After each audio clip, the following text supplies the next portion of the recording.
Hello दोस्तों, हिंदी के आशा channel में आपका स्वागत है। आज हम पाठ 6 मधुर मधुर मेरे दीपक जल के प्रश्न उत्तर करेंगे। क निम्नलिखित प्रश्नों के उत्तर दीजिए। प्रश्न 1, प्रस्तुत कविता में दीपक और प्रियतम किसके प्रतीक हैं?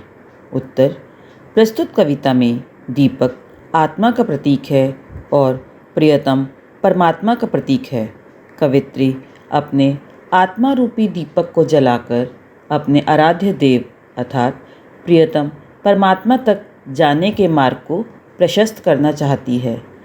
यह आत्मा का दीपक कवित्री की आस्था का दीपक है। प्रश्न 2, दीपक से किस बात का आग्रह किया जा रहा है और क्यों? उत्तर, दीपक से निरंतर जलते रहने का आग्रह किया जा रहा है। दीपक स्वयं जलता है परंतु दूसरों का मार्ग प्रकाशित कर देता है। वह त्याग और परोपकार का संदेश देता है। दीपक से हर परिस्थिति में, चाहे आंधी हो या तूफान, यहाँ तक अपने अस्तित्व को मिटाकर भी जलने का आह्वान किया जा रहा है। कवित्री के लिए प्रभु ही सर्वस्व है, इसलिए वह अपने हृदय में प्रभु के प्रति आस्था और भक्ति का भाव जगाए रखना चाहती है। मधुर मधुर मेरे दीपक जल। प्रश्न 3, विश्व सलभ दीपक के साथ क्यों जल जाना चाहता है?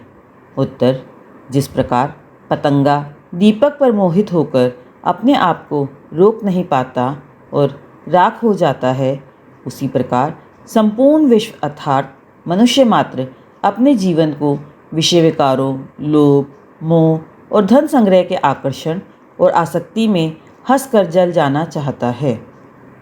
प्रश्न 4, आपकी दृष्टि में मधुर मधुर मेरे दीपक जल कविता का सौंदर्य इनमें से किस पर निर्भर है?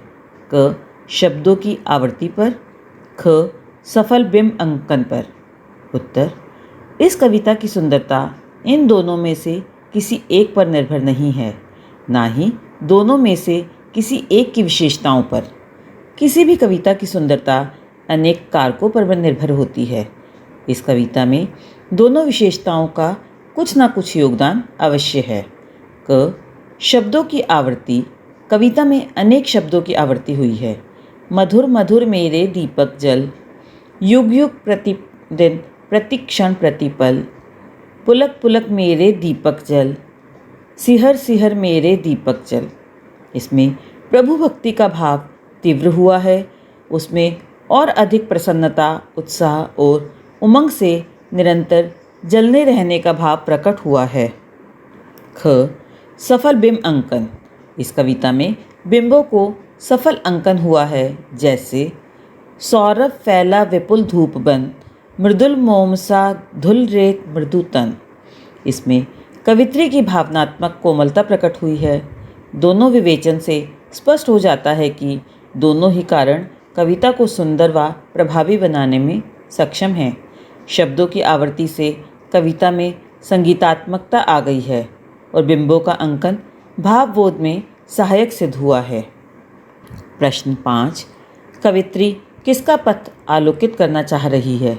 उत्तर, कवित्री अपने परमात्मा रूपी प्रियतम का पथ आलोकित करना चाह रही है ताकि परमात्मा तक पहुंच सके। यदि वहां तक पहुंचने का मन रूपी मार्ग अंधकार से पूर्ण है तो उनकी यह चाह पूरी नहीं हो सकती। इस अंधकार को मिटाना परम आवश्यक है। अतः वे अपने परमात्मा रूपी प्रियतम का पथ आलोकित करना चाह रही है। प्रश्न 6, कवित्री को आकाश के तारे स्नेहहीन से क्यों प्रतीत हो रहे हैं? उत्तर, आकाश में असंख्य अनगिनत तारे होते हैं परंतु वह संसार भर में प्रकाश नहीं फैलाते। प्रकाश तो सूर्य की किरणों में ही होता है। कितने ही स्नेहहीन दीपक हैं जो प्रकाश नहीं देते, अर्थात कितने ही मनुष्यों के हृदय में दया, प्रेम, करुणा, ममता आदि भाव नहीं होते। कवित्री को संसार के प्राणियों में प्रभु भक्ति का अभाव प्रतीत होता है। इसी भाव को व्यक्त करने के लिए वह प्रतीकों का सहारा लेती है। उनके लिए नभ है संसार, तारे हैं लोक, स्नेह है भक्ति का भाव। अतः वह संसार को भक्ति शून्य बताने के लिए आकाश के तारों को स्नेहहीन कह रही है। प्रश्न 7, पतंगा अपने क्षोभ को किस प्रकार व्यक्त कर रहा है? उत्तर, पतंगा पश्चाताप करते हुए क्षोभ व्यक्त कर रहा है। वह दीपक की लौ में आत्मसात क्यों नहीं हुआ? पतंगा दीपक से बहुत प्यार करता है, इसलिए उसकी लौ पर मर मिटना चाहता है, लेकिन जब वह ऐसा करने में असफल होता है तो वह पछतावा करते हुए अपनी पीड़ा व्यक्त करता है। इसका भाव यह है कि विश्व के प्रेमी जन भी परमात्मा रूपी लौ में जलकर अपना अस्तित्व विलीन करना चाहते हैं।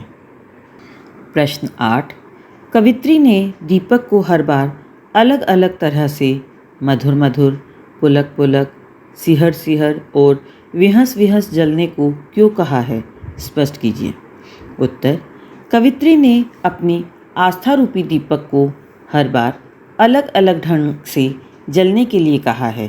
कभी मधुर मधुर, कभी पुलक पुलक और कभी विहस विहस खुशी को व्यक्त करने के लिए कहती है। मधुर मधुर में मौन मुस्कान है, पुलक पुलक में हंसी की उमंग है। कवित्री चाहती है कि उसकी भक्ति भावना में प्रसन्नता बनी रहे, चाहे कैसी भी स्थिति क्यों ना हो। आस्था रूपी आध्यात्मिक दीपक सदैव जलता रहे और परमात्मा का मार्ग प्रशस्त करे। कवित्री के अनुसार परमात्मा को पाने के लिए भक्त को अनेक अवस्थाओं को पार कर भिन्न भिन्न भावों को अपनाना पड़ता है। उसे आस्था रूपी दीपक प्रज्वलित करना पड़ता है। प्रश्न 9, नीचे दी गई काव्य पंक्तियों को पढ़िए और प्रश्नों का उत्तर दीजिए। जलते नभ में देख असंख्यक, स्नेहहीन नित कितने दीपक, जलमय सागर का उर जलता, विद्युत ले घिरता है बादल, विहस विहस मेरे दीपक जल। 1, स्नेहहीन दीपक से क्या तात्पर्य है? उत्तर, स्नेहहीन दीपक नभ के तारों को कहा है, जिसका तात्पर्य है कि आकाश में अनगिनत चमकने वाले तारे स्नेहहीन से प्रतीत होते हैं, किंतु ये सभी प्रकृतिवश यंत्रवत होकर अपना कर्तव्य निभाते हैं। इनमें कोई प्रेम नहीं है तथा परोपकार का कोई भाव नहीं है, अर्थात ये ईश्वर के प्रेम से हीन हैं। इनमें ईश्वर के लिए तड़प नहीं है। 2, सागर को जलमय कहने का क्या अभिप्राय है और उसका हृदय क्यों जलता है? उत्तर, सागर को जलमय कहने का तात्पर्य है कि वह सदा जल से भरा रहता है। उसका हृदय इसलिए जलता है क्योंकि वह प्रचंड गर्मी में तपता है, जलता है और वाष्प बनकर बादल बनकर बरसता है, अर्थात उसके हृदय में सदा हलचल होती रहती है। 3, बादलों की क्या विशेषता बताई गई है? उत्तर, बादलों की यह विशेषता बताई गई है कि इनमें जल के साथ अनंत मात्रा में बिजली और प्रकाश भी भरा हुआ है। 4, कवित्री दीपक को विहस विहस जलने के लिए क्यों कह रही है?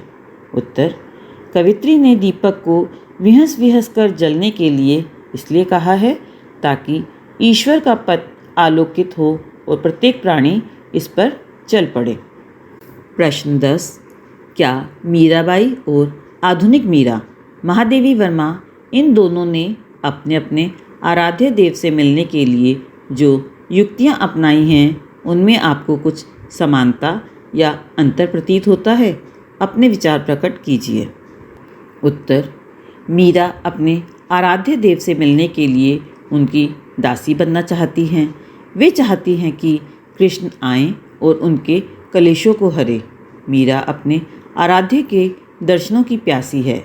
महादेवी वर्मा भी अपने आराध्य की प्रतीक्षा में अपने आस्था रूपी दीपक को जलाकर उनके पथ को आलोकित करती है। मीरा अपने आप को इस अखंड अनंत में विलीन कर देना चाहती है। मीराबाई ने सहज एवं सरल भावों को जनभाषा के माध्यम से प्रस्तुत किया है, जबकि महादेवी ने विभिन्न प्रकार के बिंबों का प्रयोग किया है। 3, मीरा का प्रियतम इस लोक का प्राणी सगुण एवं साकार रूप में हमारे समक्ष उपस्थित होता है, जबकि महादेवी का प्रियतम इस लोक का प्राणी नहीं है जो प्राप्त किया जा सकता है। ख, निम्नलिखित पंक्तियों का भाव स्पष्ट कीजिए। 1.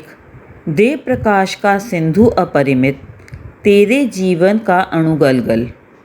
उत्तर, कवित्री कहती है कि हे मेरे मन रूपी दीपक, तू पूरी तरह से समर्पित होकर चारों ओर प्रेरणा का स्रोत बनकर असीमित प्रकाश फैला।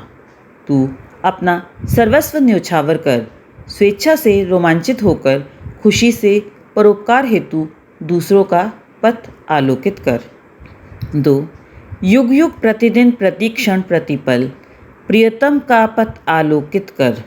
उत्तर, कवित्री हृदय के आस्था रूपी दीपक को प्रतिदिन प्रतिक्षण प्रतिपल जलने को कहती है, अर्थात जिस प्रकार दीपक प्रत्येक क्षण प्रत्येक पल जलता हुआ जीवन का पथ आलोकित करता हुआ चलता है, उसी प्रकार आराध्य देव को पथ आलोकित करता हुआ तथा अपने अंतर में व्याप्त अंधकार को नष्ट करता हुआ चल। कवित्री का प्रियतम संसारी मानव न होकर अज्ञान व रहस्यमयी है। 3. मृदुल मोमसा घुलरे मृदुतन।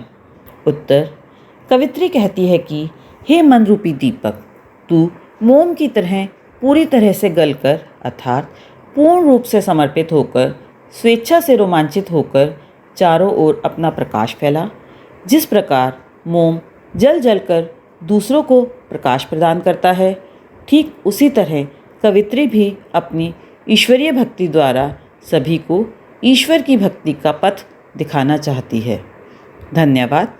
पढ़ते रहिए, बढ़ते रहिए।